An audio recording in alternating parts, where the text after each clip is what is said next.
Sabe aquela sensação de quando o chão some de repente? Pois é, esta análise é sobre isso, sobre o mundo inteiro desmoronando, nesse caso, o do jornalismo tradicional, e sobre a jornada, meio na marra, meio genial, de se reinventar a partir dos escombros.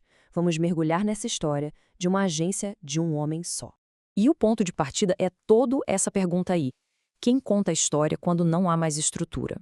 Pensa bem, isso vale não só para o jornalismo, mas para qualquer área onde tudo aquilo que era certo simplesmente deixou de ser.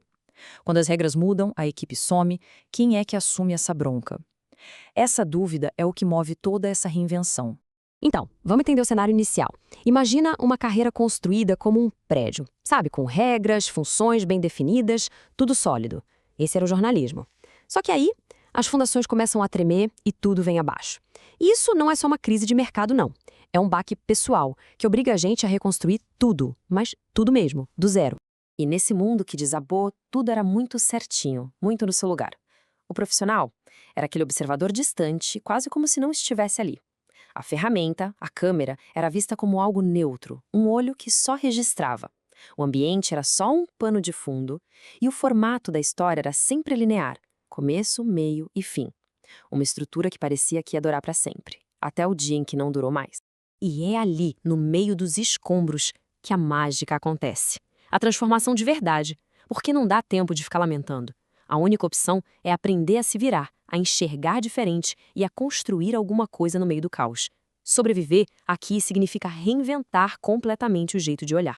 E essa reinvenção muda absolutamente tudo. Aquele observador distante, ele se torna o protagonista da própria história. A ferramenta, que era neutra, vira quase uma extensão do corpo, da própria biologia. O ambiente deixa de ser só um fundo para se transformar no grande palco onde tudo acontece. E a narrativa linear, bom, ela explode e vira uma experiência imersiva, híbrida. O jornalista não decide virar artista, ele se torna um por pura necessidade de sobreviver. Mas olha, essa transformação não é aleatória não. Ela é projetada, pensada, dá para chamar de uma engenharia da urgência, sabe? Onde cada pecinha, da arte à tecnologia, é escolhida a dedo para construir uma nova forma de contar histórias, tijolo por tijolo. E essa construção toda tem um tipo de manifesto com 4 ideias centrais. Primeiro, o hibridismo de linguagens. Mistura tudo, cinema, arte digital. Depois, a tecnologia como linguagem. O drone não é só para fazer imagem bonita, ele é parte da frase, da gramática. Aí vem a brasilidade contemporânea, que é para dar voz a quem normalmente não tem. E por fim, uma reflexão sobre o futuro do trabalho, sobre como a gente se vira no mundo que muda o tempo todo. A arquitetura digital por trás disso é fascinante. Vamos ver as camadas. A primeira é a captura com drones, lá de cima, para mapear o caos da cidade, ter essa visão do todo. A segunda é a edição, com cortes rápidos, falhas de propósito, para passar a instabilidade do momento. A terceira, camada usa inteligência artificial para processar tudo e criar novas realidades. E a quarta e última é quando a obra quebra as paredes da galeria e vai para o celular, para o feed de quem está vivendo essa urgência na pele. Bom, depois de toda essa jornada de desconstruir, para depois reconstruir, a gente chega na experiência final. E aqui, o público não vai só assistir a uma reportagem. O convite é para mergulhar, com todos os sentidos, na realidade que deu origem a tudo isso. O espaço físico foi todo pensado para transportar a gente para outro lugar. Na Zona 1, as projeções em várias telas criam um movimento que envolve por completo. Na Zona 2, o áudio espacial joga a gente bem no meio do barulho da rua. A Zona 3 usa a luz para simular a instabilidade. E na Zona 4, dá para interagir e conhecer os bastidores. É uma experiência para sentir, muito mais do que para ver. E o mais interessante é que, mesmo nascendo do caos, o projeto é super consciente. Tem acessibilidade total, com libras, audiodescrição, para ninguém ficar de fora. E a engenharia é sustentável. Equipe pequena, equipamento próprio, isso prova que dá para criar algo de impacto gigante com uma pegada de carbono bem pequena.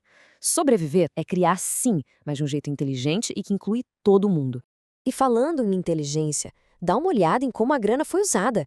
Com R$300 mil, o grosso do investimento foi para produção e pós-produção. Ou seja, o foco foi garantir que o impacto visual, a imersão, fosse o máximo possível, sem desperdício. É a prova de que a criatividade muitas vezes não precisa de rios de dinheiro, mas sim de limites que forçam a gente a encontrar soluções geniais. No fim das contas, a jornada dessa agência de um homem só acaba virando o retrato de algo muito maior. É a história de um país inteiro, onde a tecnologia, a sobrevivência e essa necessidade de contar o que está acontecendo se misturam todo santo dia. É sobre o Brasil que não fica esperando o cenário perfeito para fazer acontecer. É o Brasil que se reinventa, é na urgência mesmo. Isso tudo nos deixa com uma pergunta para levar para casa. A história é sobre jornalismo, claro, mas no fundo é sobre todos nós. Quando as estruturas que a gente conhece desabam, seja no trabalho ou na vida pessoal, de onde a gente tira coragem para reinventar o nosso olhar e construir um caminho novo? A resposta talvez esteja em como a gente escolhe enxergar o mundo depois que ele ruiu.